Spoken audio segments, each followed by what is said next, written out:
What is up, YouTube? Welcome back to another trade recap video. In this video, I'll be going over the price action from Monday, February 23rd. Today was a no trade day and a no news Monday, but I still want to talk about the price action as there was some valuable lessons for my journal.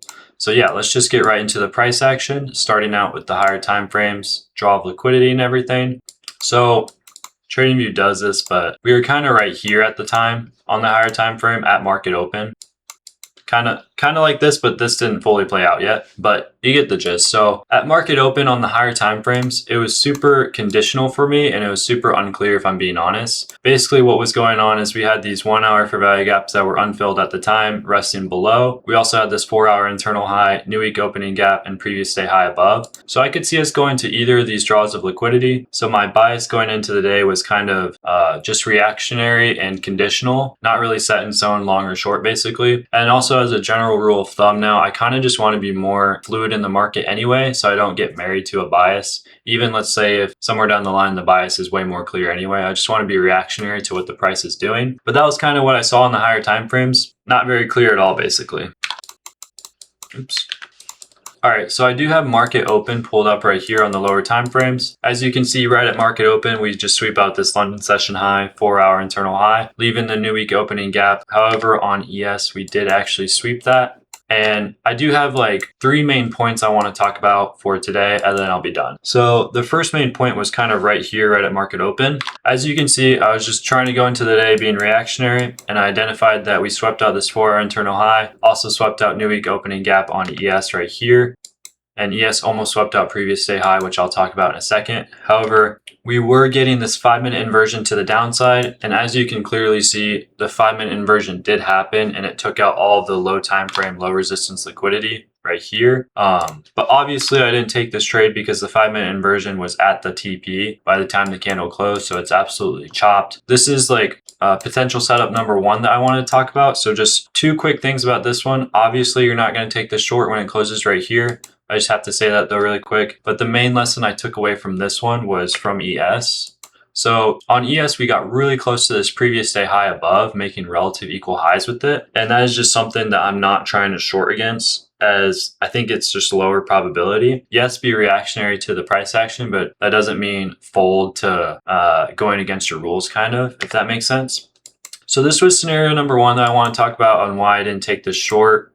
Scenario number 2 is this 5-minute gap that we opened after we displaced lower. So as you can I'm so sorry. Wow. As you can clearly see, after we dump lower, inversing this 5-minute and tapping these 2 1 hour for value gaps, we create this 5-minute bearish. So this was my new condition on the day.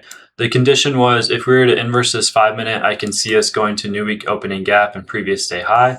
And if we were to respect the 5-minute, I can see us going to this internal sell side liquidity / previous day low. It's a lot of words, sorry. But this is scenario number 2 that I want to talk about and the lessons I learned from this one. The reason I could see the longs playing out right here is because if we were to inverse this 5-minute with nice displacement, first of all, it'd be mechanically correct with V-shaped recovery after sweeping out liquidity and tapping PD arrays. But the main thing of the context I want to improve on is on ES. Like I said, we did create those relative equal highs, so I could see that as a external draw liquidity being like a really nice magnet for price to go higher if we wanted to. And we also did have the SMT at the lows as NQ swept out the low resistance liquidity, and then ES hasn't. So this 5-minute was obviously the condition. It obviously did not inverse and flip, and we continued lower throughout the whole AM session. But that was scenario number 2 that I want to talk about of what I was watching during the price action. And last scenario, and I'll let you go, was basically the same exact thing. We made a move lower, sweeping out this low right here, creating a new 5-minute bearish. So it was basically a resweep on the 5-minute, which I don't see very often. And then we never inverse this gap, but yeah, same exact scenario.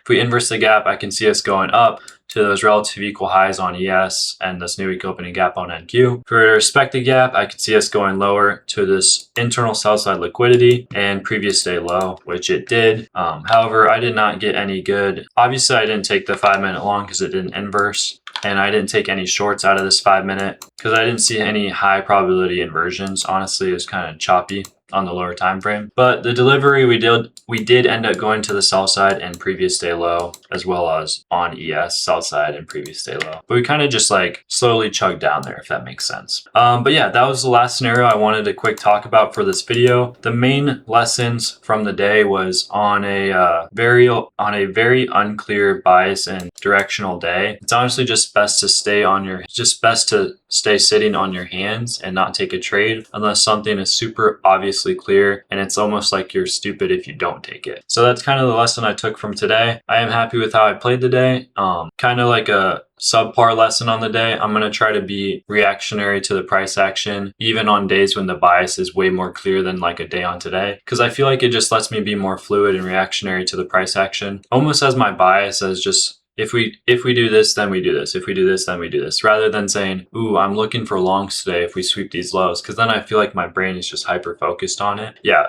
like from today, main lesson is wait for something super obvious. And when it's like ranging days, wait for the extremes to be taken, stuff like that. I just went over the whole price action. But moving forward as well, even when the bias and draw liquidity is more clear, just be more reactionary to the price action is what I got from today. All right, guys, that's it. Please comment down below if you guys took any trades today. Like and subscribe if you enjoyed the video. Follow along for the journey. But yeah, I'll see you guys on the next video. Have a good rest of your Monday. Peace.